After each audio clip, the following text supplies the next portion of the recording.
Hello and welcome to the Gina Lofton Show, a show that contains proven processes, not theories, anyone can follow, no matter age, income, sex, or whatever else, unlocking your mind for financial freedom and success. Here is your host, Gina Lofton. Well, hello everyone, it's Gina. I have Derek Uldricks from Virtua Partners on the call, and I have been talking about opportunity zones for quite some time, probably well, not that long, but at least the last few months. And so Derek, I went out and found and kind of stumbled across his company. So Derek, why don't you introduce yourself, your company, and tell us a little bit about what Virtua Partners does. Absolutely. Well, thanks, Gina. Really appreciate being on the podcast today, and very nice to be here and speak with your listeners. So a little bit of history first on Virtua Partners. So we're a private equity real estate firm. We're based out of California, Arizona, and Hong Kong. Our primary focus is investing in commercial real estate across the country. We have worked on about $5 billion of total assignments during this cycle. Our backgrounds are primarily in commercial real estate restructuring. We've done a lot of commercial real estate development. We're structured finance experts, and we also do quite a bit in the hospitality space. We love limited service hospitality, both for the tax benefits and where we're at in the market on that. So executive team has approximately 200 years of experience, and we now have approximately 35 full-time investment professionals in the various offices. My background, I began my career in the mortgage banking industry, worked there up until the downturn. Of course, when the Great Recession hit, mortgage banking wasn't a very good place to be just because there wasn't a lot going on.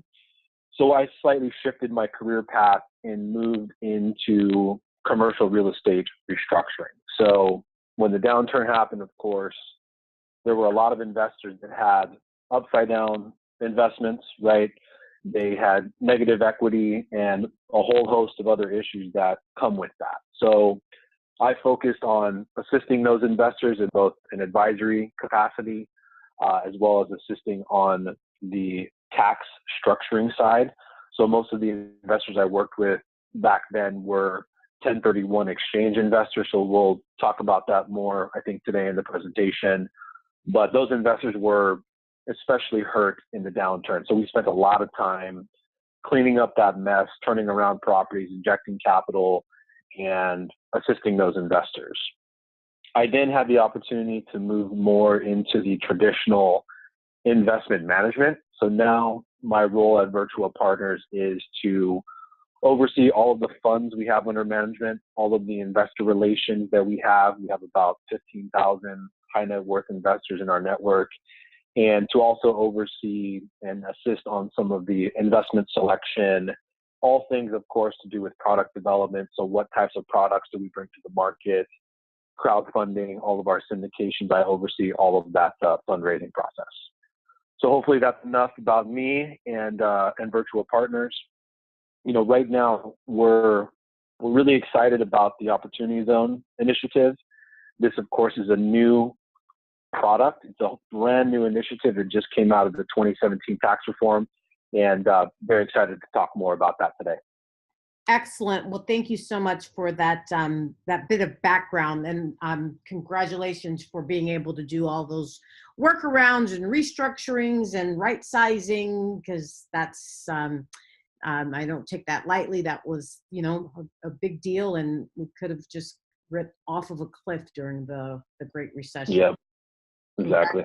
Congrats to you for getting things right sized and turned around. So why don't you tell us, what is this wonderful program that our amazing president gave us to make America great again, called Opportunity Zones? Sure. So an opportunity zone is essentially an economic development program that establishes geographic designations selected by the governor of each state with the intention of increasing investments in these locations and areas that the governors of each state have selected. Of course, the program, as I mentioned, was introduced as a part of the Tax Cuts and Jobs Act in December of 2017.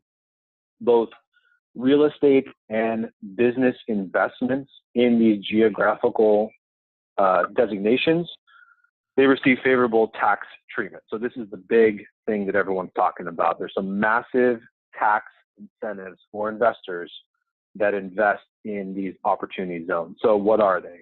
There are three distinct tax advantages or tax incentives that investors get by investing in these opportunity zones.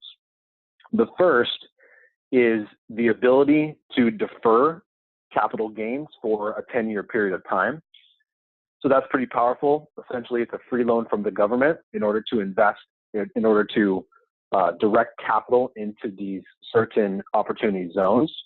You also receive a step up in tax basis if you hold on to the investment for a certain period of time. So the original tax that you defer, you get a tax break over 5 and 7 years, as long as you hold on to the investment for that period of time. And essentially the government pays you to invest in these opportunity zones. And then the last and perhaps most important, and this to us is, it's crazy why and how this came about, but essentially the big enchilada here is any appreciation that you get, that you create and receive from an investment in an opportunity zone, as long as you hold it for 10 years, it's completely tax-free. So if you make $1 million investment into an opportunity zone project, just for example, and that $1 million turns into $3 million over a 10-year period, that $2 million in appreciation or lift up above your original capital contribution is completely tax-free. So it's an amazing program for investors to learn more about. And of course, we're getting a ton of interest from our network on this program, and investors are wondering how they can learn more about it and invest in these types of projects. Yeah, I mean, that's significant and that's interesting. So let's kind of talk about that for a second, because you said even if it's a stock, I know real estate today, for example, if I sold a building, as long as I did a 1031 exchange, I can continue to roll the gains. But this is right. really being able to eliminate the tax on that final kind of increase in basis, assuming that, I invested that $1 million and after, 10 years, it turned into $3 million. I'm completely, like you say, the taxes are just eliminated. Is that true? That's correct. So the beauty of this program, so there's a couple of other things to mention just so everyone's clear on how this works. So what you're allowed to do is defer any capital gains that you realize. So the program is designed to funnel capital gains from investors into these programs. So you can sell anything. So you can sell stock, you can sell livestock, you can sell artwork, as long as you make a capital gain. Yeah. Instead of paying the tax on that capital gain, what you do is you take that amount of money that's attributable to the capital gain, and then you roll that into an opportunity fund. So very similar in what you talked about with the 1031 exchange, right? Yeah. You're able to defer the gains over a long period of time and get that free loan from the government. Now, there are some differences between the two. One of the most important parts here is that with the 1031 exchange, of course, you have to die to get the step up in basis, as you talked about. With the opportunity zone investment, you get an automatic step up to fair market value after the 10-year period. So you don't have to die to get the big tax windfall. That's something that automatically happens as long as you hold on to the investment for 10 years. Wow. That's amazing. So now in the 1031 exchange world, we have something that's called an accommodator, right? Right. Is that still the requirement, is to utilize an accommodator? And do you still have all of those timelines, the 45-day identification and then the close? Or can you talk a little bit about the mechanics of it all? So no, so there's no qualified intermediary or accommodator that you have in the transaction. So you can have a Fidelity account or a Charles Schwab account, sell some stock, realize a gain. You can take that capital back. You can take custody of it. You don't have to send it to a QI or an accommodator. Yep. You can actually invest in something else during the 180-day period you have to invest in an opportunity fund. So let me back that up a little bit. When an investor realizes a gain, they have 180 days to invest those proceeds into an opportunity fund, similar to what you have with the 1031 exchange, right? It's a 6-month window. Once you realize the gain, you have to invest it within a 6-month period into the opportunity zone fund. With the 1031, you can't take custody of the asset, right? It has to go to a QI. Yep. They hold it, and then you direct them on where to place the money. With an opportunity zone fund investment, you can actually take custody of the capital and reinvest that capital into something else for 179 days if you wanted to.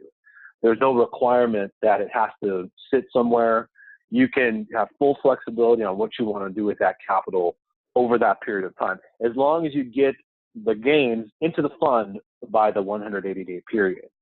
So for that reason alone, a lot more flexibility, right, with the opportunity zone assets. You can invest in something in the short term for, say, 90 days. Say you want to invest in, some sort of short-term debt obligation or whatever it is. You have that flexibility to do that versus the 1031 where you don't. You have to identify the property. You have to go out and get the financing. You have to close within 180 days. A lot more steps along the way, right, which can be brain damage. Yeah. Especially if you can't locate the right property in time. You may end up with something you don't want. The other big thing here, and I'll just mention this as a last part, is that with an opportunity zone investment, you don't have to reinvest your principal, right? So with the 1031, you have to roll over not only your gain, but the principal as well. With an opportunity zone investment, you can pull your principal out and just roll the gains over. Yeah. So with that, you're able to achieve much more diversification, right? So one of the things that we saw in the downturn that was very problematic for a lot of investors, a lot of accredited investors, is they had been doing a 1031 exchange for so long that they'd amassed a big net worth or a big amount of their wealth into one or two assets.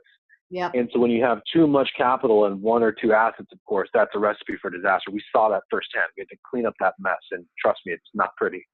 So when you're able to pull the capital out and get much better diversification and just risk the gain in the opportunity zone fund and diversify the rest, it's a nice option for some investors. Yeah, no, it's definitely powerful. So let's talk about these areas, these geographic areas. What geographic areas is Virtual Partners specializing in? Sure. So right now, for the opportunity zone funds, we are focused primarily in the Southwest and the Southeast, and there's a variety of assets that we like, asset types that we like, and reasons why we like these particular geographies. So the reason we like these geographies is the Southwest, the Southeast tend to be pro-business states, right? So you have low taxes, you have a lot of job creation, and demographics are improving. So for those reasons, we like those particular areas. Our focus for our funds is multifamily, single-family residential for rent, and limited service hospitality. So those three asset classes we really like. Those markets bode well for those types of investments because you have a lot of job creation. When you have job creation, you of course have many more consumers and people in those markets looking for places to live, which of course helps with occupancy, helps with rental rates. And so those are the types of markets you want to be in when you have those types of strategies, those types of investment strategies. Gotcha. What's also important to note is that there's a key part of the opportunity zone legislation and regulation, which is the authors of the legislation, what they were fearful of is investors simply selling assets that they have now and investing in other income producing assets in the opportunity zone, right? That would be too good.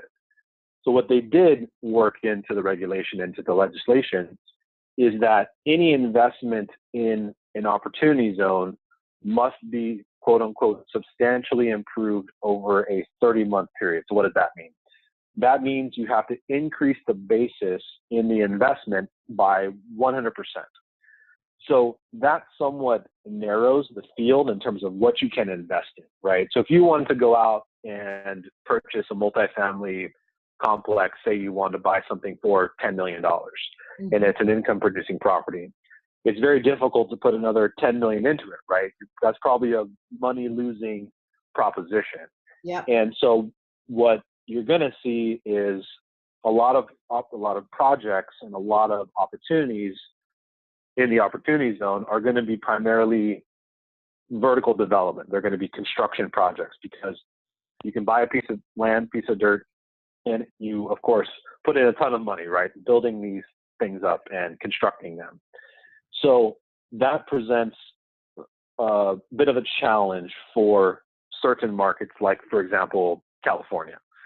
So California is notoriously very difficult to do development, right? Some parts of California are what I would say not pro-development. So sometimes it can take 5 years for you just to get your entitlements. Yeah. So if you invest in a project like that in a non-pro-development area, you're going to potentially be out of whack with your compliance requirements on the substantial improvement.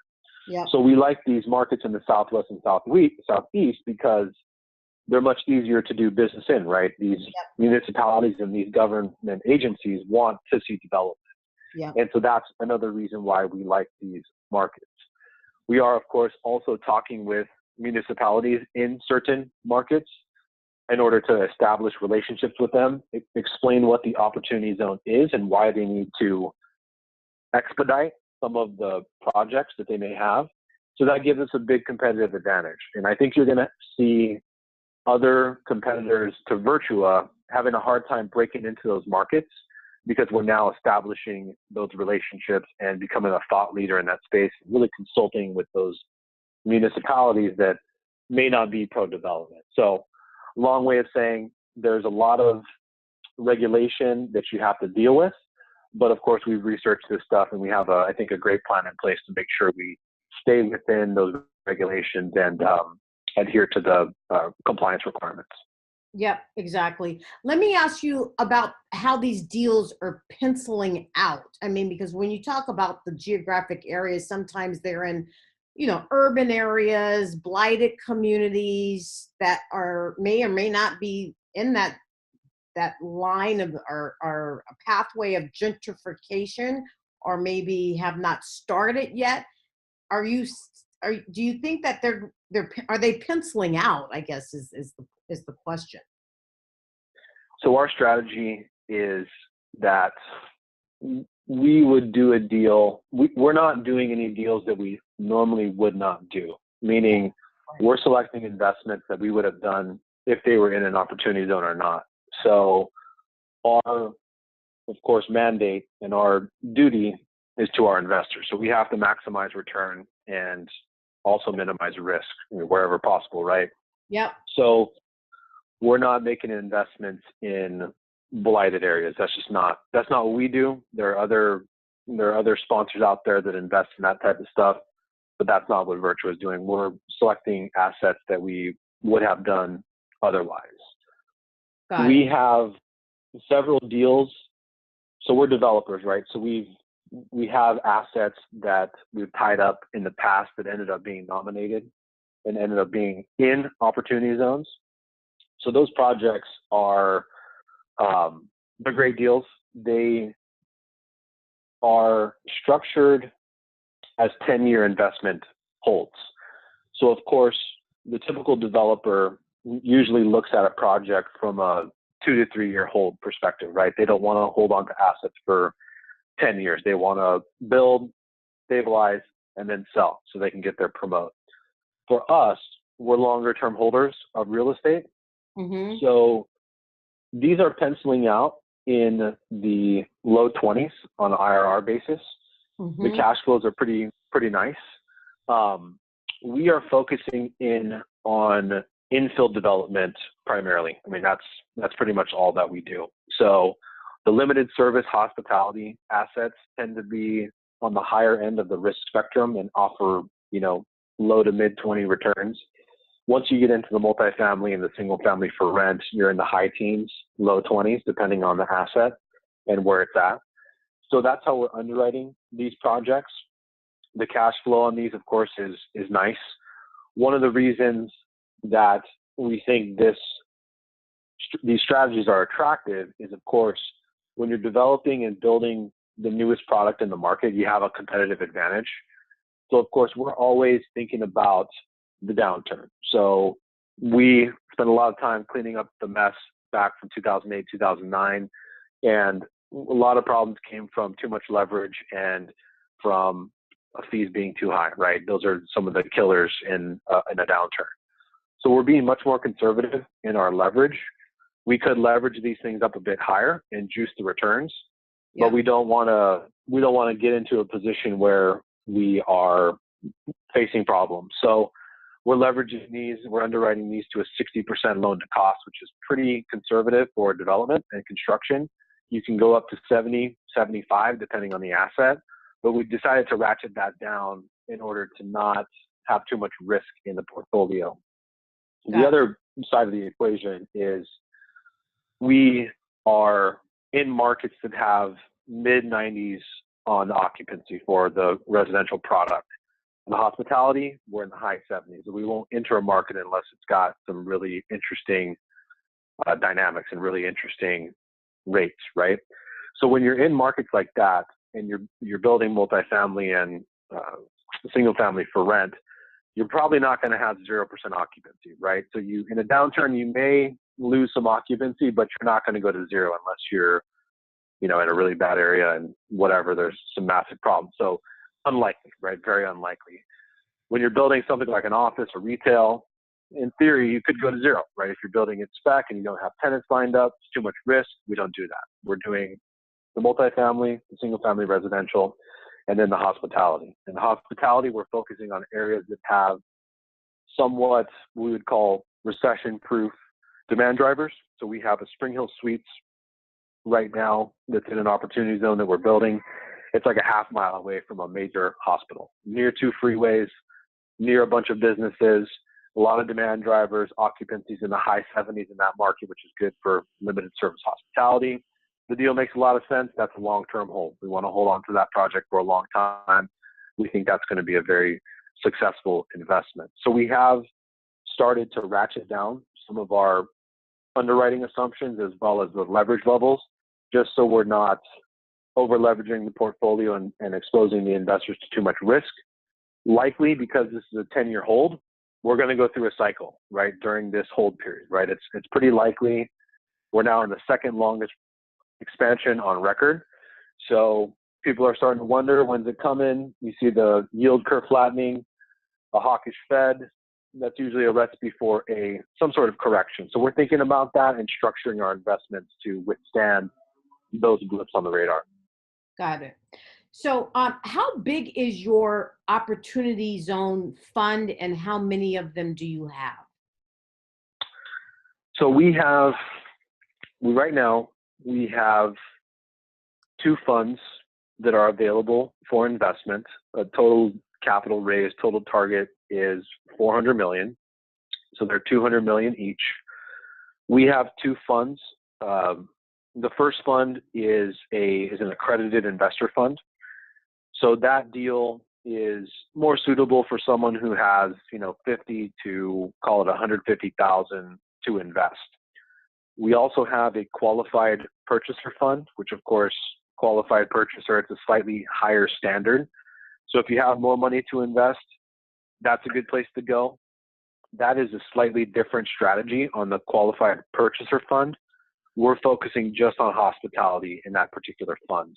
The accredited investor fund is a more diversified fund, meaning we're going to be investing in the single family residential, multifamily, as well as hospitality. So we're currently raising funds on both of those funds right now. Gotcha. Okay. All right. No, thank you. That's helpful. So, how can you talk about how close you are to achieving the goal, the target? We just launched the fund in June.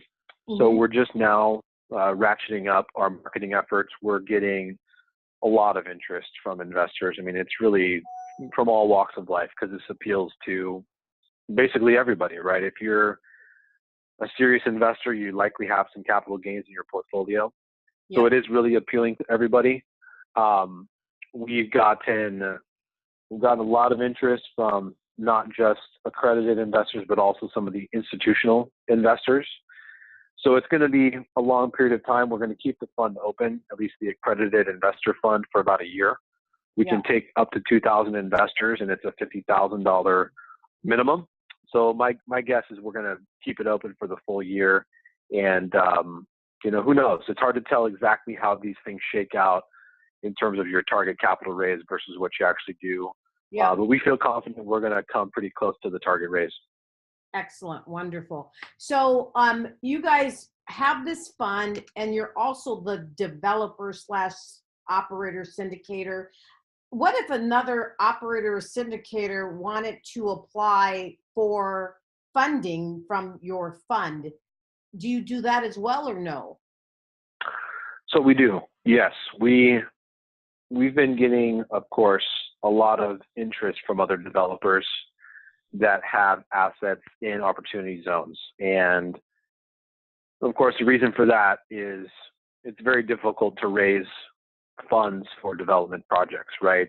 Yeah. If you're a big developer and you're building a 80-story tower in New York, then you can get the funding, right? But if you're the developer in Boise, Idaho that has a great project that you need $7-8 million of equity financing to complete it, it's in an opportunity zone, where do you go? You have to go to your friends and family or those traditional development funding pipelines. Yeah. So this creates a market essentially for development funding. And so we are talking with several developers, both about joint ventures, other opportunities, and then also just investing in those particular projects. Yeah. Typically what we're going to want to do is structure in some sort of participation on our side on the development. So of course, if we're going to be investing in another developer's project, we have to have some sort of oversight, right? Because our investors are investing with us; they're not investing with someone else. Yeah. So we're in the midst of doing a few of those right now. But yes, we're open to discussing opportunities with other developers and taking a look at their projects. We're doing, I don't even know how many right now, several that are in the pipeline that we're consulting with and talking with developers on. Excellent. So can you talk a little bit about how the investor splits are set up for your funds? Sure. So on the accredited investor fund, it's a 6% pref to the investors. It's 6% IRR calculation. Then we split 80-20 to a 10 and then 70-30 thereafter. These particular funds are a little bit different than our standard funds, and we've reflected that fee structure in the waterfall for that reason. These funds require a bit more management because of some of the compliance requirements. Exactly. We have to prepare additional information both for the IRS and the Treasury. So for that, we have to compensate for our overhead in that way. Yeah. So that's how we've structured the accredited investor fund. The QP fund, we actually are a bit different on the economics because it's a higher minimum investment, so we have less overhead. So for that fund, it's an 8% current pay, it's an 8% pref. Yep. There's a sponsored catch up to a 20% to 20% of cash flow. And then we split everything after that 80-20 after the investors get their capital back. And so for the QP fund, the Qualified Purchaser Fund, it's a $250,000 minimum. And of course, you have to qualify as a qualified purchaser in order to be eligible to go into that fund. Excellent. Thank you. So let me ask this, because you guys set up this fund in June. I mean, you really were hitting the ground running probably in January when tax reform was passed. I mean, congratulations on getting this done so quickly, I guess is the point. How Thank you. on earth did you pull that off? We, of course, we're following the tax reform pretty closely. There was something that because we're so tax centric in our investments, it's just something that we followed pretty closely. So once this came out, we saw the potential. This, I think, is for a lot of reasons, a superior alternative to the 1031 exchange. Yep. And so we made that calculation pretty early on after analyzing this and said, okay, let's go. We need to start putting this together. So at that point in time, we started to do our research and we started to put together the pieces. We joined a couple of working groups that are consulting with the Treasury and talking to them about certain regulations. And we do a lot of these private equity funds and just decided, let's do this. Let's be the first one in this space. And so it took us about 6 months to put it all together. But, we won't be the last. There will be more competitors. But one of our big advantages is we have deal flow, right? So we already have projects ready to go right now. A lot of our competitors who are trying to enter the space don't have that same deal flow, which gives us a big leg up on the competition. We're just very much uniquely positioned to take advantage of this program because we're developers and tax experts. And so it just fit nicely into what we were looking to do moving forward. And of course, we bounced this off of our advisory board and some of our big investors, and they said, yeah, this looks amazing. We need to get all over this. Just confirming what we thought from the management team. And so at that point in time, we said, let's go and let's make this happen. And we did. Yeah, I mean, you are, I don't know all of your competitors. I don't know any of them actually. But I mean, you being a developer and an operator and now managing the actual Opportunity Zone Fund, would others be doing all of those, wearing all of those hats? I mean, it's a great strategy for you to have done that because you have the deal flow. So I guess it's just more of an observation and a question are there others that have all three kind of areas? It's hard to say. I think we do have all the pieces that are needed to kind of have it all be in-house. Yeah. But I think what you will see is you'll see partnerships, you'll see joint ventures between fund managers and other developers coming together to do something because maybe they don't have all the pieces. Yep. But I think that, of course, adds some risk to the equation when you have different people doing different things. Yeah. When you have it all under one roof, the synergies are there. And so, yeah, I mean, I think there could be some other players that come out and, be able to provide all three. But right now, there hasn't been anybody else that's come out. We've heard rumors about other sponsors doing stuff, but no one else has come out quite yet. Yeah, you definitely have a head start. So, well, I want to ask this because with that tax reform bill, there was also something for this $10,000 maximum state and local income tax deduction. Are you seeing a heightened level of interest in your Opportunity Zone funds as a result of the other kind of changes that were made in tax reform that is going to adversely impact high income earners? Right. We haven't specifically seen that. I think what we have seen is a lot of people are now fleeing those high tax states because of the loss of that subsidy, right? So those subsidies allowed certain people to live in California, New York, because their tax burden wasn't as high as it used to be. So I think there is some sort of indirect impact to that, right? So investors will look at other ways to lessen their tax burden. Yeah. And this is one way to do that. Absolutely. I mean, that's I think something that will come out of this. Another aspect of the tax reform is they changed the rules on the 1031 exchange, where it's now limited to real property, right? So you can only go from real property to real property. Personal property 1031 exchanges are now a taboo. You can't do it. So if you're a business owner and you're an entrepreneur and you sell something and you make a big fat capital gain from that business, the only place you can go to defer any of those gains is through an opportunity zone.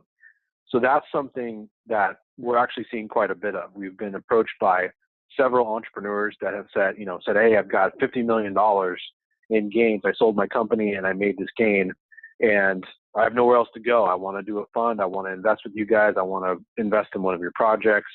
Let's talk about ways to work together. So that's a big area that we're going to see more of. Those entrepreneurs in California and in New York and the high tax states, it's magnified, right? Because they're in the, probably in a 50% tax bracket when you account for federal and state and then Obamacare. They're going to cough up 50% of their gains just in taxes, or no, less than that. But they're going to have, of course, other income that they're going to have to worry about. And so when you're in those high tax states, you're really desperate to find places to go to defer those capital gains. And so we're seeing a lot of that. That's going to be a big place for us to raise capital. Yep, I'm sure. And that's why my listeners, that's why I have you on the show, because that's many of them. So thank you. Right. I do want to ask you about, there was something in the tax bill that was given to us by President Clinton called the New Markets Tax Credits, New Markets Venture Capital. I don't know if you're familiar with that regulation. And if you are, is it now defunct and has it been replaced with opportunity zones? So I am familiar with New Markets Tax Credit, and here's something that's really interesting. You can actually combine the New Markets Tax Credit with the Opportunity Zone investments. So there's nothing preventing you from combining the two. The New Markets Tax Credit, as I understand it, has a bit of a higher standard in terms of what's defined as low income communities that you invest in. Yeah. So there is some overlap. We're looking into it. Of course, we would love to combine New Markets Tax Credit with Opportunity Zone investments, along with all the other tax goodies that are still in the tax reform package. And so we're looking at that. The New Markets Tax Credit, I think when you look at the numbers, it does about $3.5 billion a year on average in terms of investment into these particular areas. So I think it will take a hit. I mean, I think that more investors will be more keen on Opportunity Zone investments just because it offers better tax benefits. You get the tax deferral, and it's immediate. You don't have to wait for it with the New Markets Tax Credit. It's over 6 or 7 years, I believe. So when you get an immediate tax deferral, you get the step up and the exclusion of tax on the gains. It's just a better program, in my opinion.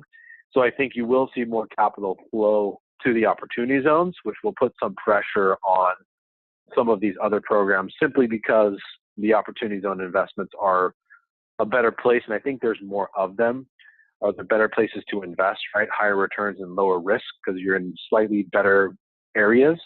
And so I think more capital will flow to these Opportunity Zone investments.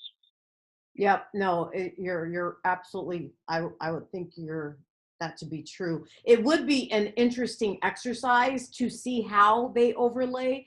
And if my recollection is there, I believe those New Markets Tax Credits can only be applied for sale housing and commercial development, not apartments.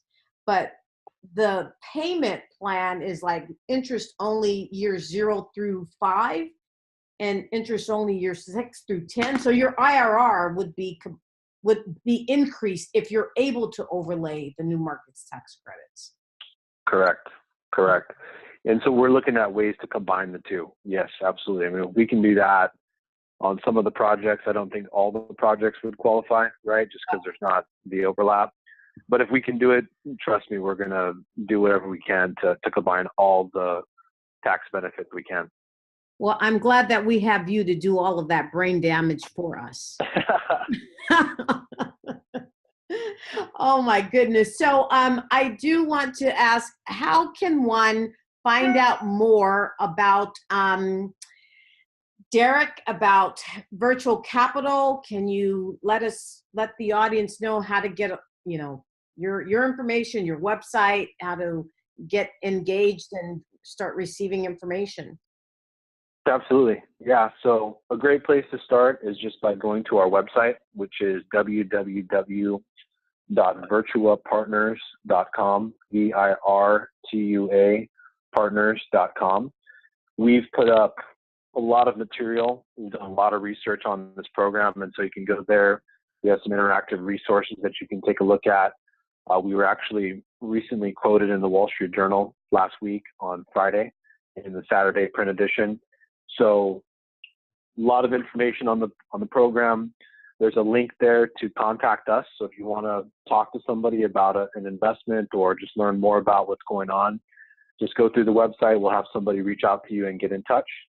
If you want to follow me, I'm on Twitter, Uldricks, @Uldricks. And then, of course, on LinkedIn, just my first and last name, search for me, Derek Uldricks, DEREK, last name Uldricks, ULDRICKS. And be happy to connect with anybody that way as well. And again, just excited about this project and this particular program. It's amazing. It really is, Derek. And I wish you tremendous success in helping all of these areas geographically across the Southwest region. And I would love to have you back on my show to kind of debut your first, let's just say, groundbreaking that you have going on. We'd be happy to do that. Yeah, absolutely. Thanks, Gina. Wonderful. Any last minute parting words? I think we covered a lot of ground. The Opportunity Zone program is very interesting. Obviously, some pretty amazing tax benefits. I would encourage investors who are considering a 1031 exchange to take a hard look at the Opportunity Zone investments. There's a lot of reasons why this could be a better place to go. Flexibility, obviously you get the diversification, pulling the principal out. You don't have to deal with the qualified intermediary or being too over allocated into one asset. And so, really excited with the program. We encourage everyone to do their research. And of course, if there's any questions you want to talk to us, please let us know. We're open for business and would love to meet everybody and talk further about it. Well, thank you, Derek. I really appreciate that. And yeah, definitely reach out to Derek or myself if there's any additional questions. And with that, I will end the show right here. Thank you so much. Thanks, Gina. Thank you for watching the Gina Lofton Show. If you would like to learn more about how to achieve financial freedom for yourself in the quickest amount of time possible using proven methods, go to www.ginalofton.com. Now I'm bringing in profits. I knew what I needed, so I went out and got it. Started stacking up assets. Now I'm bringing in profits. If you enjoyed this video, please subscribe, leave a comment, or share this video. We would really appreciate it, and we thank you.